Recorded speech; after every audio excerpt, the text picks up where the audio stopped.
नमस्कार दोस्तों, टाइटल और थंबनेल देख के आप सभी को अंदाजा लग गया होगा। आज के वीडियो लेक्चर के अंदर हम लोग चर्चा करने वाले हैं आपके बीकॉम प्रोग्राम और ओनर्स के सेमेस्टर 6 के one of the most important subject corporate governance की यूनिट 4 को लेकर के। उम्मीद करता हूं आप सभी इत्मीनान से इस वीडियो लेक्चर के दरमियान मेरे साथ आखिरी तक बने रहेंगे।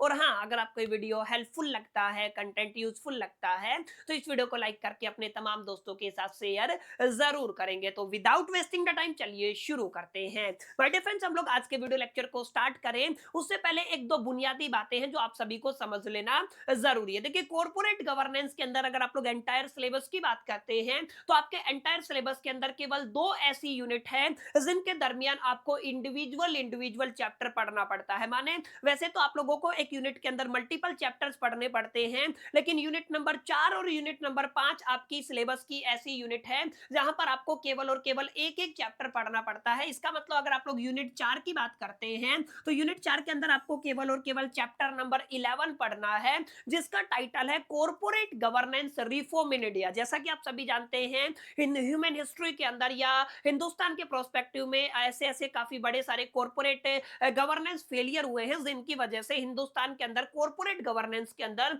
काफी सारे रिफॉर्म्स आए थे। तो उन रिफॉर्म्स को हम लोगों को इस पर्टिकुलर चैप्टर के अंदर पढ़ना है। अब काफी बच्चों के दिलो दिमाग और जहन के अंदर एक सवाल आ रहा होगा कि सर, अगर आपका इतना छोटा यूनिट है तो इसका ऑब्वियस सी बात है वेटेज कम होगा। अब यहाँ पे आप सभी के लिए आता है गुड न्यूज कि यहाँ पर भाई साहब, अगर आप लोग केवल चैप्टर नंबर 11 को तैयार कर लेते हैं तो आपके एंटायर एग्जामिनेशन का ये चैप्टर नंबर 12 आपको 20% वेटेज सिक्योर करने में आपकी मदद करता है। यानी कि मोटा मोटा आप लोग कह सकते हैं 90 का 20%, माने इस पर्टिकुलर चैप्टर से आपको आपके फाइनल एग्जामिनेशन के अंदर 18 मार्क्स के क्वेश्चन देखने को मिलेंगे। एक चैप्टर आपको 18 नंबर दिला सकते हैं। और सबसे दिलचस्प बात यह है, क्योंकि ये चैप्टर काफी बड़ा है, इस चैप्टर को कंप्लीटली एनालिसिस करने के बाद, पीवाईक्यूज को एनालिसिस करने के बाद, और जो भी मेरा टीचिंग एक्सपीरियंस है अपने व्यक्तिगत अनुभव से मैंने आप सभी के लिए ले दे करके कुल मिला करके वो टॉप इंपोर्टेंट टॉपिक्स निकाल करके मैं आज के वीडियो लेक्चर के अंदर ले आया हूं, या मैं कहूं वो तो तमाम इंपोर्टेंट क्वेश्चंस आप सभी के साथ लेके आया हूं, जिनको अगर आप लोग तैयार कर लेते हैं, जिनको अगर आप लोग प्रिपेयर कर लेते हैं, तो डेफिनेटली आप इन 18 नंबर को इजीली अपने फाइनल एग्जामिनेशन के अंदर 100% सिक्योर कर सकते हैं। अब इसी से कोई फर्क नहीं पड़ने वाला, आप लोग रेगुलर के स्टूडेंट हैं, एसएल के स्टूडेंट है, या एनसी वेब के स्टूडेंट हैं, प्रोग्राम के स्टूडेंट है, या आप लोग ओनर्स के स्टूडेंट है, आप सभी तमाम कैटेगरी के स्टूडेंट्स के लिए आज के सेशन, आज के वीडियो लेक्चर इक्वली इंपॉर्टेंट होने वाला है। उम्मीद करता हूं आप सभी मेरी बातों को समझ गए होंगे। अब ज्यादा बातें ना करते हुए चलते हैं लेक्चर की तरफ और शुरुआत करते हैं आज के पहले क्वेश्चन से, that is the risk management committee. ध्यान दीजिएगा, यहां पर जितने भी टॉपिक होंगे ना, उनका ताल्लुकात कहीं ना कहीं आपके सीबी रेगुलेशन 2015 से रहेगा। और यहां पर मेजरली दो कमेटी तो आपको बिल्कुल ही पढ़नी है। एक आपका होता है रिस्क मैनेजमेंट कमेटी, इसके अलावा इससे आगे आप लोग पढ़ेंगे शेयर होल्डर रिलेशनशिप कमेटी। इन दोनों से अक्सर आपके फाइनल एग्जामिनेशन के अंदर एक क्वेश्चन देखने को मिलता है। ध्यान दीजिएगा, सबसे पहले आपको फोकस करना है कि भाई साहब, ये जो शब्द आपने बताया, इस कमेटी का मीनिंग क्या होता है। किसी भी ऑर्गेनाइजेशन के अंदर, किसी भी कंपनी के अंदर ग्रुप ऑफ पीपल्स को आप लोग जर्नली क्या कह देते हैं, कमेटी कह देते हैं। और आपका इस कमेटी का टाइटल क्या है, risk management committee. As per the SEBI regulation की बात करते हैं तो रिस्क मैनेजमेंट कमेटी वो कमेटी होता है जिसका मेन मोटिव किसी भी ऑर्गेनाइजेशन के अंदर, किसी भी कंपनी के अंदर, उसके अंदर आइडेंटिफाई करना, एनालिसिस करना और कंट्रोल करना होता है जो भी पॉसिबल रिस्क है जिनकी वजह से कंपनी की रेपुटेशन, कंपनी का ब्रांड वैल्यू, कंपनी को हार्म हो सकता है। उन तमाम चीजों को एक तरीके से एनालिसिस करना, आइडेंटिफाई करना और उनको कंट्रोल करना, उनको मैनेज करना, ये क्या कहलाता है सर, आपका रिस्क मैनेजमेंट कमेटी कहलाता है। समझ में आया? रिस्क मैनेजमेंट कमेटी क्या होता है, तो यही बात मैंने यहाँ पे लिखी हुई है, रिस्क मैंने, अच्छा, ये जो रिस्क मैनेजमेंट कमेटी है ना, ये जितनी भी आपकी टॉप लिस्टेड आपकी एंटिटीज है या कंपनीज है, ठीक है, तो आप लोग क्या कहेंगे, जितनी भी आपकी टॉप लिस्टेड, मैं कंपनी लिख रहा हूँ, ठीक है ना, जितनी भी टॉप लिस्टेड कंपनी है सीबी की रेगुलेशन के अकॉर्डिंग, वहां पर आपका आरएमसी का होना जरूरी है, रिस्क मैनेजमेंट कमेटी का होना जरूरी है। अब यहाँ पे ध्यान दीजिएगा, यही बात मैंने लिखी हुई है, ये आपकी कमेटी है, इसको कॉन्स्टिट्यूट किया जाता है by the listed companies to identify, evaluate और monitor along with the control the various business risk, ठीक है ना। जितने भी अलग अलग बिजनेस रिस्क होते हैं ना, उनको सबसे पहले क्या करना है, आइडेंटिफाई करना है, इवेलुएट करना है, मॉनिटर करना है और कंट्रोल करना है। ये सब काम किसका होता है, रिस्क मैनेजमेंट कमेटी का होता है।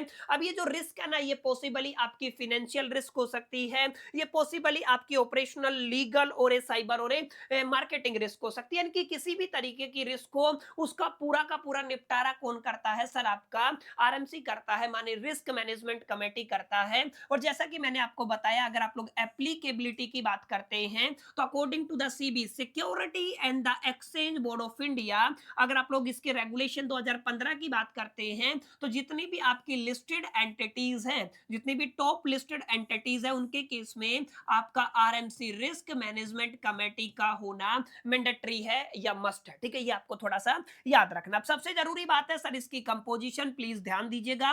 कंपोजिशन माने जो आप लोग आरएमसी फॉर्म करेंगे, आरएमसी कॉन्स्टिट्यूट करेंगे, वो उनके अंदर जो मेंबर्स पार्टिसिपेशन करेंगे, उनकी क्या कंडीशन है, ध्यान दीजिएगा।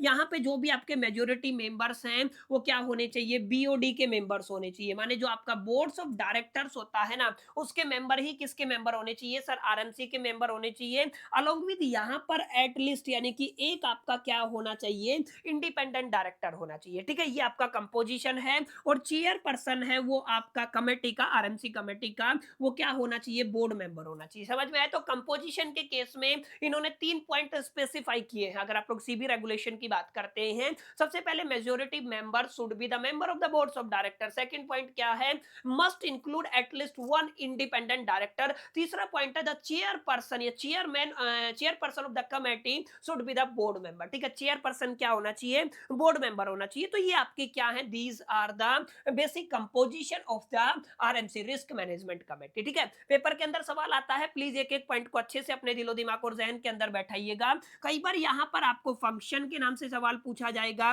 कई बार आपसे पूछ लेगा कि भाई साहब आप लोगों को रिस्क मैनेजमेंट कमेटी के रोल्स को बताना है, कई बार आपसे पूछ लेगा रिस्क मैनेजमेंट कमेटी की रिस्पॉन्सिबिलिटीज को आपको एक्सप्लेन करना। सबका मीनिंग सेम होता है, ठीक है। अब यहाँ पे ध्यान दीजिएगा, सबसे पहले क्या करना होता है, इनको रिस्क मैनेजमेंट जो आपकी पॉलिसीज हैं उनको फॉर्मेट करना होता है। फॉर्मुलेट करने का मतलब क्या है, उनको जितनी भी पॉलिसीज है उनको क्या करना पड़ता है, सर आपका डेवलप करना पड़ता है, ठीक है। अब दूसरा पॉइंट क्या रहेगा, इनको मॉनिटर करना है बिजनेस रिस्क। बिजनेस रिस्क हो सकता है, फाइनेंशियल रिस्क हो सकता है, ऑपरेशनल, लीगल, साइबर और मार्केटिंग रिस्क हो सकता है। किसी भी तरीके का रिस्क को सबको क्या करना है, सर इस कमेटी को मॉनिटर करना है, ठीक है। अब तीसरे रोल एंड रिस्पॉन्सिबिलिटी की बात करते हैं, तो ये आपका रिस्क मिटिगेशन रहेगा। रिस्क मिटिगेशन का मतलब क्या है, किस तरीके से वो जो आपने मॉनिटर किया है उस रिस्क को आप लोग कंट्रोल कर सकते हैं, या आप लोग बेसिकली पॉसिबल कह सकते हैं किस तरीके से उसको रिड्यूस किया जा सकता है। ये आपका तीसरा रोल रहने वाला है।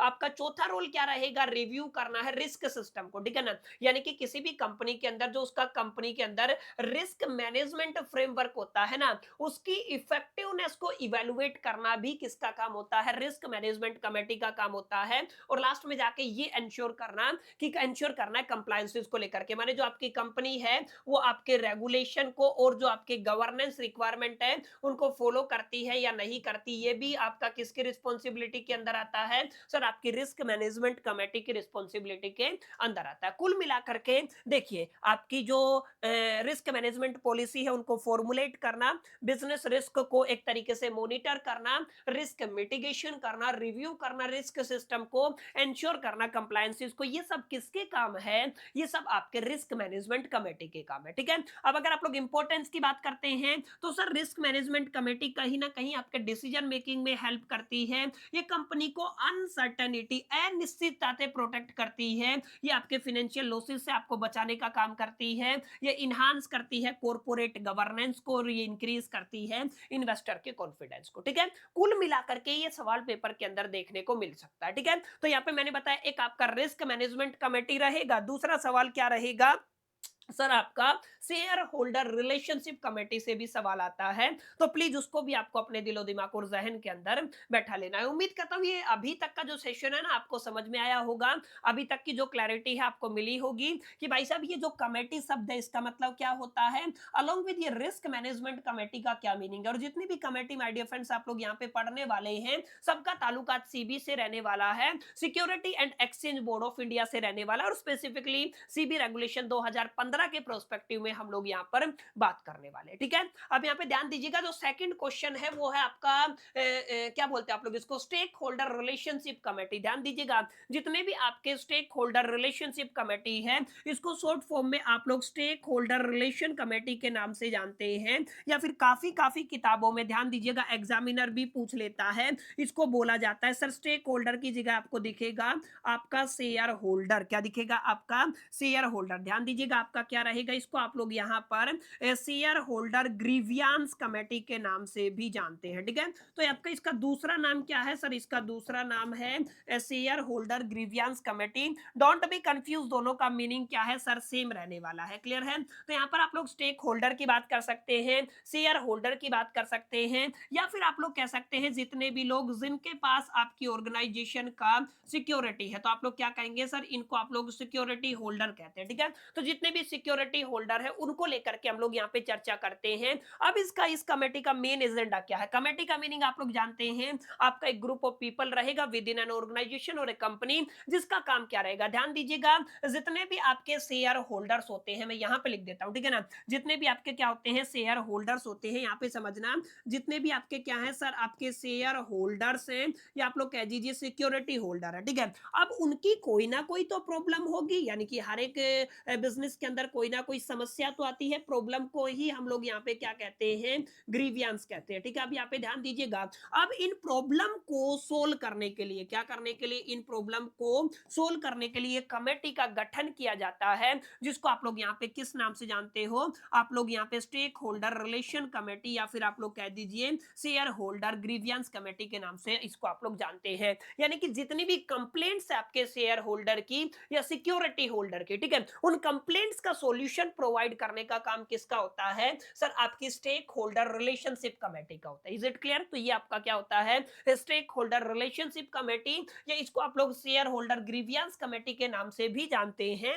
और यही डेफिनेशन मैंने लिखी हुई है, stakeholder relationship committee SRC is constituted to resolve the grievances of a shareholder and the other security holder. समझ में आया, यानी कि जितने भी सिक्योरिटी होल्डर्स हैं और जितने भी शेयर होल्डर्स हैं, उनकी जितनी भी प्रॉब्लम्स हैं, उनकी जितनी भी समस्याएं हैं ना, उनका सॉल्यूशन प्रोवाइड करना, उनको रिजोल्व करने का काम किसका होता है भाई साहब, स्टेक होल्डर रिलेशनशिप कमेटी का होता है। ठीक है, और अगेन ये भी आपकी जितनी भी टॉप लिस्टेड कंपनीज हैं उनके लिए एक तरीके से आप लोग कह सकते हैं मैंडेटरी होता है, या बिजनेस को अगर आप लोगों को चलाना है तो वहां पे ये मैंडेटरी केस आपको यहाँ पर देखने को मिलता है। ठीक है, अगर आप लोग कंपोजिशन की बात करते हैं तो ध्यान दीजिएगा, जो आपकी ये आपकी एसआरसी है, माने स्टेक होल्डर रिलेशनशिप कमेटी है, उसका जो चेयरपर्सन है ना वो एक नॉन एग्जीक्यूटिव डायरेक्टर होना चाहिए। क्या होना चाहिए भाई साहब, नॉन एग्जीक्यूटिव डायरेक्टर होना चाहिए। और ये जो कमेटी फॉर्म्ड होती है, कौन फॉर्म करता है इसको, बीओडी फॉर्म करता है, बोर्ड ऑफ डायरेक्टर फॉर्म करता है। समझ में आया, तो बोर्ड ऑफ डायरेक्टर क्या करता है, आपकी इस कमेटी का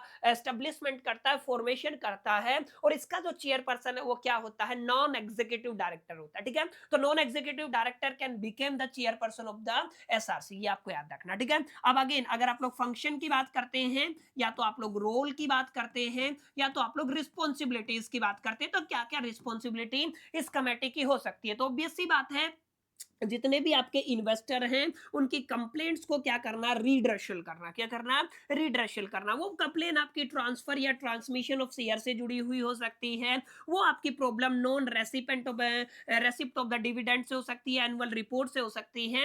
इन शॉर्ट में इन्वेस्टर की जितनी भी कंप्लेंट है ना उनको रिड्रेशल करने का काम इस कंपनी इस कमेटी का होता है। दूसरा अगर आप लोग बात करते हैं, जितने भी आपके शेयर होल्डर सर्विसेज होते हैं उनको मॉनिटर करना। ध्यान दीजिएगा, का आपके जितने भी इन्वेस्टर सर्विसिंग मैकेनिज्म है, ठीक है ना, क्या है इन्वेस्टर सर्विसेज मैकेनिज्म, उनको मॉनिटर करने का काम इस एसआरसी का होता है। अच्छा, इन्वेस्टर के साथ रिलेशनशिप को इंप्रूव करने का काम इस एसआरसी का होता है, क्योंकि उसकी प्रॉब्लम आई, आपने रिजोल्व कर दिया, आपकी कमेटी ने रिजोल्व कर दिया, तो आपका इन्वेस्टर के साथ एक अच्छा रिलेशनशिप, एक अच्छा संबंध बन जाता है, ठीक है। इसी तरीके से आप लोग क्या कहेंगे, resolve the security holder issues, आप लोग क्या करते हैं, जितने भी सिक्योरिटी होल्डर्स हैं उनके इश्यूज को यहाँ पे क्या करते हैं, रिजोल्व करते हैं, जो आपका प्राइमरी मोटो है, ठीक है। तो this is all about the roles and responsibilities and the function of the SRC, जिसको आप लोग स्टेक होल्डर रिलेशनशिप थ्योरी के नाम से जानते हैं। अकॉर्डिंग टू द सीबी सारे पॉइंट मैंने कंसिडरेशन में रखे, ठीक है। अब यहाँ पे इंपोर्टेंस की बात करते हैं कि भाई साहब इसका इंपोर्टेंस क्या होता है, तो आप लोग कह देंगे ये इन्वेस्टर्स के राइट को प्रोटेक्ट करता है, इन्वेस्टर के कॉन्फिडेंस को इंप्रूव करता है, ट्रांसपेरेंसी पारदर्शिता को इंश्योर करता है, और ये कॉर्पोरेट गवर्नेंस को एक तरीके से स्ट्रेंथन करता है, ठीक है। तो these are the very basic importance of the SRC. तो यहाँ पर हम लोगों ने अभी तक माय डियर फ्रेंड्स कुल मिलाकर के दो इंपॉर्टेंट कमेटी पड़ी हैं। सबसे पहली कमेटी क्या है, रिस्क मैनेजमेंट कमेटी है, ठीक है। रिस्क मैनेजमेंट कमेटी के अंदर पूरा का पूरा मामला रिस्क का रहेगा, ठीक है। इसके अलावा हमने क्या पढ़ा, स्टेक होल्डर रिलेशनशिप कमेटी पढ़ा है, जिसको आप लोग यहाँ पर एसआरसी के नाम से जानते हैं। एक जो कमेटी मैं आज के वीडियो के अंदर कवर नहीं कराऊंगा, आपको अपने से पढ़ना है, उसको आप लोग यहाँ पर ऑडिट कमेटी के नाम से जानते हैं। ध्यान दीजिएगा, किस नाम से जानते हो सर, इसको आप लोग ऑडिट कमेटी के नाम से जानते हो। तो please please please make sure करके इसको आपको एक बार पढ़ लेना है, अपने दिलो दिमाग और जहन के अंदर बैठा लेना है। कई बार किस्मत खराब होती है तो ये वाला क्वेश्चन भी आपके एग्जामिनेशन के अंदर पूछा जाता है, लेकिन according to me and my personal experience, मैं व्यक्तिगत अनुभव से आपको बात बता सकता हूं कि ये दोनों जो टॉपिक आज मैंने कवर कराए हैं ना, दोनों इंपॉर्टेंट क्वेश्चंस आपके एग्जामिनेशन के पॉइंट ऑफ व्यू से, एग्जामिनेशन के प्रोस्पेक्टिव से काफी अहम इंपॉर्टेंट और जरूरी होने वाले, ठीक है। अब इसके अलावा एक टॉपिक माय डियर फ्रेंड्स आपका पूछा जाएगा, ध्यान दीजिएगा।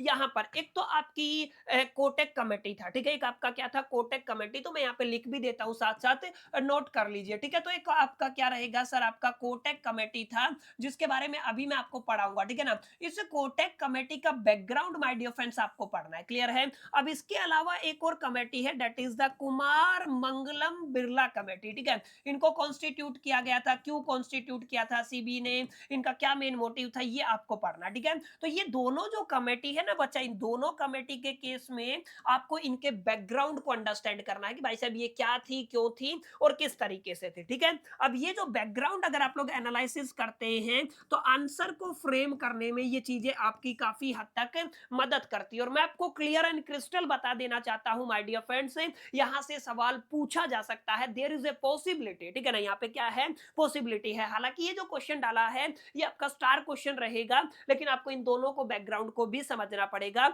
अगर आप लोग अलग से पढ़ना चाहते हैं तो मैं आपको थोड़ा सा रिकमेंडेशन दे देता हूं, ताकि जो बच्चे कुछ ऐसा कंटेंट सर्च करते हैं कि भाई साहब हमें अगर इंपॉर्टेंट क्वेश्चन ही मिल जाए ना तो डेफिनेटली हम फोड़ के आ जाएं, तो ध्यान दीजिएगा, आपको हमारे एक दूसरे चैनल, आप ये वीडियो बीकॉम कॉर्नर के ऊपर देख रहे हैं, दूसरा चैनल आपको दिखेगा कॉम एक्सपर्ट करके, इसके ऊपर आपको आ जाना है। कॉम एक्सपर्ट मतलब सिंपल शब्दों में कॉमर्स एक्सपर्ट करके चैनल है। यहां पर अभी 21 घंटे पहले मैंने आप सभी की सहूलियत के लिए आपका वीडियो अपलोड कर दिया है। ध्यान दीजिएगा, यहां पर आपको एक वीडियो दिखेगा, that is the corporate governance one shot 2026, यहां पे पूरा सिलेबस कवर कराया है और मैंने चुन चुन करके वो तमाम important topics along with the questions discuss किए हैं, जिनके इस बार आपके फाइनल एग्जामिनेशन में आने की प्रोबेबिलिटी, पॉसिबिलिटी, संभावना और चांसेस बहुत ज्यादा रहने वाली है। और अगर आप लोग इस वीडियो को देख लेते हैं तो मेरे को नहीं लगता आपका कुछ भी बचेगा। और अगर आज का जो ये वीडियो है ये भी आप लोग साथ साथ कंक्लूड करते हैं तो फिर आपके सारे डाउट क्लियर हो जाएंगे। और जो मैंने बताया ना, दो एक्स्ट्रा पॉइंट, आपका कोटेक कमेटी हो गया, उसके बाद कुमार मंगलम बिरला कमेटी हो गया, उनके बैकग्राउंड को भी मैंने यहाँ पर इस सवा घंटे के वीडियो के अंदर डिस्कस किया है।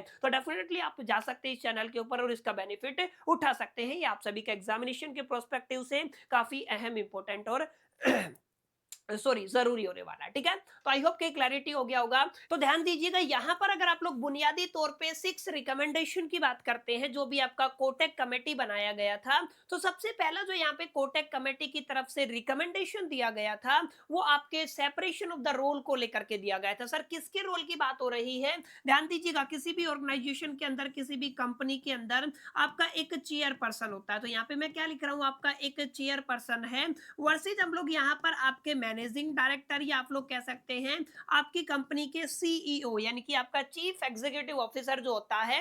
अब जो आपके एमडी और सीईओ की जो आपकी रिस्पॉन्सिबिलिटी है या आप लोग कह दीजिए जो भी आपके इनके बीच में रोल एंड रिस्पॉन्सिबिलिटी है, आइडेंटिटी है, वो सेपरेट होना चाहिए as compare to the chairperson. ये सबसे पहला रिकमेंडेशन कोटेक जो आपकी कमेटी थी उसकी तरफ से दिया गया था। तो देखिए क्या लिखा हुआ है सर, यही बात लिखी हुई है कि there is a separation of the chairperson and the MD CEO. समझ में आया?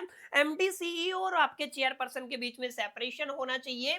Chairperson should be non executive and separated from the MD and CEO. यहाँ पे दो बातें कही गई है कि जो आपका चेयरपर्सन है ना, एक आपका क्या होना चाहिए सर, आपका नॉन एग्जीक्यूटिव होना चाहिए। ये भी आपकी काफी इंपॉर्टेंट बात है, ठीक है, नॉन एग्जीक्यूटिव होना चाहिए। अलोंग विद ये आपका क्या रहेगा सर, सेपरेट रहेगा। किससे सेपरेट रहेगा? आपके मैनेजिंग डायरेक्टर और चीफ एग्जीक्यूटिव ऑफिसर से, ठीक है। तो ये आपका पहला रिकमेंडेशन कोटेक के जो आपकी कमेटी थी उसकी तरफ से दिया गया था। सेकंड जो आपका बेसिकली रिकमेंडेशन दिया गया था ना, वो कहा गया था कि यहां पर there is at least one independent women director, या आप लोग कह सकते हैं there is a presence of at least one women director. यानी कि आपकी जितनी भी टॉप लिस्टेड कंपनीज है वहां पर आपको अपॉइंट करना पड़ेगा at least one women independent director. समझ में आया? हमारे पास एटलीस्ट एक वुमेन इंडिपेंडेंट डायरेक्टर होना जरूरी है, लाजमी है, कंपलसरी है, ठीक है। अब अगर आप लोग तीसरे रिकमेंडेशन की बात करते हैं तो there is a certain number जिनको यहाँ पे डिफाइन किया गया था। चौथा पॉइंट सबसे स्टार क्वेश्चन रहेगा, इनहांस किया था डिस्क्लोजर रिक्वायरमेंट को। माने आपकी जो रिलेटेड पार्टी ट्रांजैक्शन है इसको आप लोग आरटीपीएस के नाम से जानते हैं। तो जितनी भी आपकी रिलेटेड पार्टी ट्रांजैक्शन रहेंगी, सॉरी आपका जो आरपीटी रहेगा, जो मैंने गलत लिख दिया, ये क्या रहेगा, इसका शॉर्ट फॉर्म क्या रहेगा सर, इसको आप लोग कहेंगे रिलेटेड पार्टी ट्रांजैक्शन, आरपीटीज। अच्छा मैंने लिखा गलत था, बाकी सेम है। जितने भी आपके आरपीटीज रहेंगे ना वहां पे ये आपकी जितनी भी ट्रांजैक्शन होगी इनको रिकॉर्ड करना है। ऑडिटर्स के जो आपके रेजिग्नेशन है उनको रिकॉर्ड करना है, और फंड का यूटिलाइजेशन कहां पे हुआ है ये तमाम जानकारी माय डिफेंस आपको डिस्क्लोज करनी पड़ेगी, ठीक है। ये वाला सबसे बढ़िया रिकमेंडेशन था इनका। इसके अलावा यहां पर जितने भी आपके इंडिपेंडेंट डायरेक्टर्स हैं उनके रोल को स्ट्रेंथन करने का काम किया है कि भाई साहब यहाँ पे जो भी आपके इंडिपेंडेंट डायरेक्टर है वो आपके पार्टिसिपेशन उनका इंप्रूव हो सके और उनकी रिस्पॉन्सिबिलिटीज को यहाँ पे एक तरीके से जस्टिफाई किया जा सके। लास्ट एंड फाइनल क्या था, there is a mandatory of the RMC. RMC का मतलब रिस्क मैनेजमेंट कमेटी। जितनी भी टॉप लिस्टेड कंपनी है वहां पर रिस्क मैनेजमेंट कमेटी का होना जरूरी है, लाजमी है। तो these are the 6 basic recommendation by the Kotak committee. ये जो आपकी कोटेक कमेटी जिसको इनकॉर्पोरेट किया था सीबी ने, उसके द्वारा ये 6 रिकमेंडेशन दिए गए थे। There is a separation between the chairman and the MD CEO, पहला था। There is a women independent director, at least one women independent director, ठीक है। They specify the minimum number of the director. उसके बाद enhance the disclosure requirement. उसके बाद था strengthen the role of the independent director. And last and final आप लोग कह सकते हैं there is a mandatory of the RMC, माने रिस्क मैनेजमेंट कमेटी का टॉप लिस्टेड कमेटीज के अंदर, टॉप लिस्टेड कंपनीज के अंदर, ऑर्गेनाइजेशन के अंदर होना लाजमी है, ठीक है। तो these are the very basic 6 points जिनको आपको अपने दिलो दिमाग और जहन के अंदर बैठाना है। और इस पर्टिकुलर चैप्टर के अंदर independent director, women independent director और आपका डिस्क्लोजर, ये 3 ऐसी चीजें हैं जो सीबी के रेगुलेशन में ना आपको तमाम आर्टिकल्स के अंदर देखने को मिलती है। अब ध्यान दीजिएगा, अगले क्वेश्चन की तरफ बढ़ते हैं। अगला क्वेश्चन आपके कंपनीज एक्ट 2013 से जुड़ा हुआ है। ये क्या कहता है, ये कहता है कि भाई साहब कंपनीज एक्ट 2013 के हवाले से कंपनीज एक्ट के उन प्रोविजंस को डिफाइन कीजिए, उन प्रोविजंस के बारे में बताइए जहां पे आपके कॉर्पोरेट गवर्नेंस प्रैक्टिसेस को लेकर के बातें कही गई हैं। तो ध्यान दीजिएगा, कंपनीज एक्ट के अंदर पहला पॉइंट अगेन सेम रहने वाला है जो आपकी कोटेक कमेटी ने रिकमेंड किया था कि भाई साहब यहाँ पे क्या होना चाहिए, इंडिपेंडेंट डायरेक्टर होना चाहिए। तो यहाँ पे जो आपका कंपनी एक्ट है वो भी कहता है mandatory appointment of the independent director in the listed company. Are you getting my point? In the listed company there is a mandatory independent director, ठीक है। इसके अलावा सेकंड क्या है, there is a corporate social responsibility. This is going to be very very important, ध्यान दीजिएगा।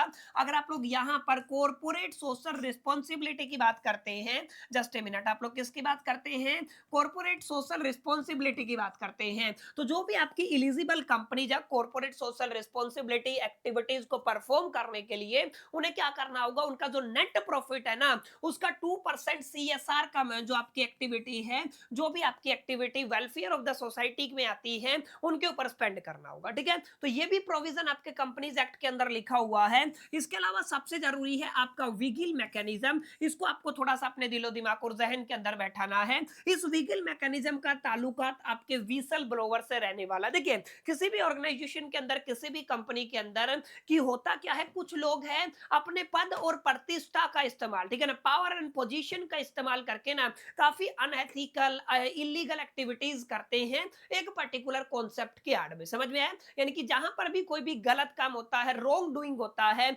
जहां पर भी कोई भी इलीगल अनएथिकल काम होता है, ठीक है ना, किसी भी ऑर्गेनाइजेशन के अंदर, किसी भी कंपनी के अंदर, तो यहां पर एक ऐसा मैकेनिज्म बनाया जाता है कि भाई साहब किसी ने कोई गलत एक्टिविटी देखा, चाहे वो आपकी हायर अथॉरिटी कर रहे हो, चाहे आपके मैनेजमेंट के लोगों, कोई भी हो, ठीक है ना, अगर उन्होंने कोई भी wrong doing illegal unethical activity किया है तो आप उसको रिपोर्ट कर सकते हैं, हायर अथॉरिटी को रिपोर्ट कर सकते हैं, इंटरनल अथॉरिटी को रिपोर्ट कर सकते हैं, एक्सटर्नल एजेंसी को रिपोर्ट कर सकते हैं। तो ये जो आपका रिपोर्ट करने का, कंप्लेंट करने का जो प्रोसेस होता है ना, इसको आप लोग विसल ब्लोइंग कहते हैं। और जो बंदा एग्जैक्टली कंप्लेन करता है वो क्या होता है, विसल ब्लोअर होता है। अब फर्ज कीजिए आपने क्या किया, आपका जो बॉस है वो कोई ना कोई गलत काम कर रहा था, अनएथिकल, इलीगल और अनफेयर काम कर रहा था। आपने क्या किया, हायर अथॉरिटी को उसकी इंफॉर्मेशन दे दी और आपका जो बॉस था, आपका जो सीनियर था, उसको पता चल गया कि भाई साहब आपने ये सारा कांड किया। ठीक है, अब उसके बाद आपके लिए जो वर्क वर्क कल्चर है वो सेम नहीं रहेगा,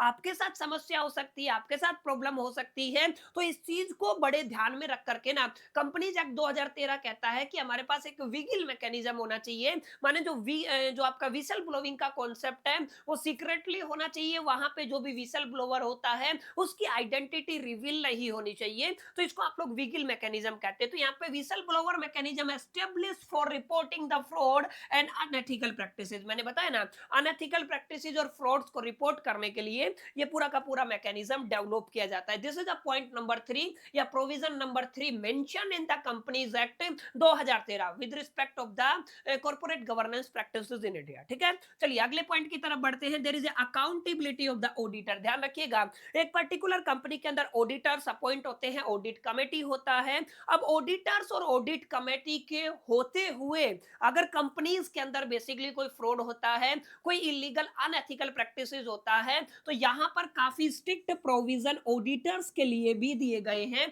उनको इम्प्रिजमेंट भी हो सकता है, उनको फाइन लग सकता है। ठीक है, ये वाला आपका एक काफी अहम इंपॉर्टेंट और जरूरी पॉइंट रहेगा।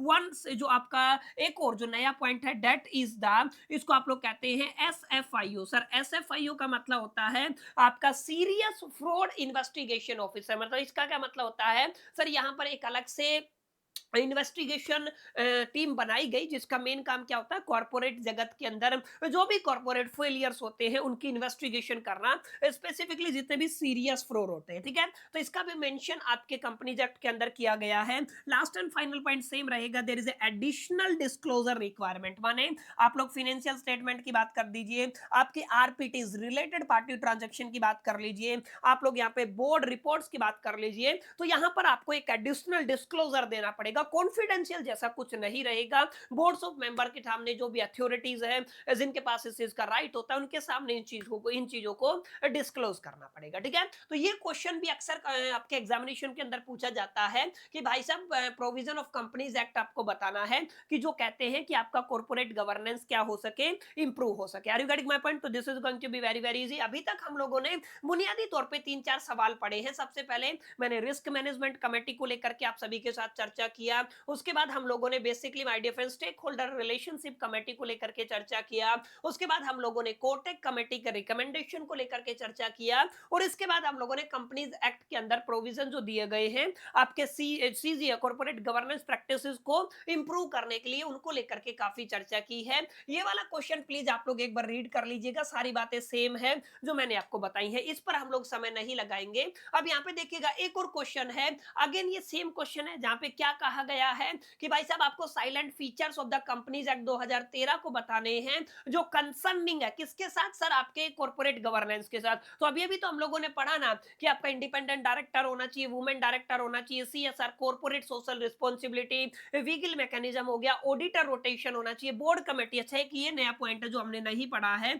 ये आपका क्या कहता है कि board committee, audit committee, NRC और सीएसआर कमेटी का होना जरूरी है। हम लोगों ने पढ़ा SFIO, serious fraud investigation office होना चाहिए, एडिशनल डिस्क्लोजर और डायरेक्ट ड्यूटीज डिफाइन होनी चाहिए। एक ये नया पॉइंट है कि हमारे पास क्या होनी चाहिए, डायरेक्टर की ड्यूटीज डिफाइन होनी चाहिए। बाकी ये वो सारे पॉइंट है जो अभी अभी हम लोगों ने पढ़े हैं, तो ये आपके सेम रहेंगे, इनके अंदर आपको कुछ अलग से मेंशन करने की जरूरत नहीं है। बाकी ये क्वेश्चन भी अक्सर आपके फाइनल एग्जामिनेशन के अंदर पूछा जाता है। कुल मिलाकर के आप लोग ये कह सकते हैं सर सबसे पहला क्वेश्चन कौन सा बनता है, सर सबसे पहला क्वेश्चन बनता है हमारा जिसको आप लोग कहते हैं रिस्क मैनेजमेंट कमेटी। ठीक है, अब दूसरा क्वेश्चन आप सभी ने क्या पढ़ा, share holder relationship committee. Clear है। तीसरा पॉइंट माय डियर फ्रेंड्स आप सभी ने क्या पढ़ा था, हाँ आपका जो कोटेक कमेटी है। ठीक है, तो आप लोग क्या कहेंगे सर, आपका कोटेक कमेटी हो गया। ध्यान से समझिएगा, और यहाँ पे मैं करवा नहीं रहा हूं, मैंने वीडियो का रेफरेंस दे दिया है, आप लोग पढ़ लीजिएगा। आपका क्या रहेगा, कुमार मंगलम बिरला कमेटी। ठीक है,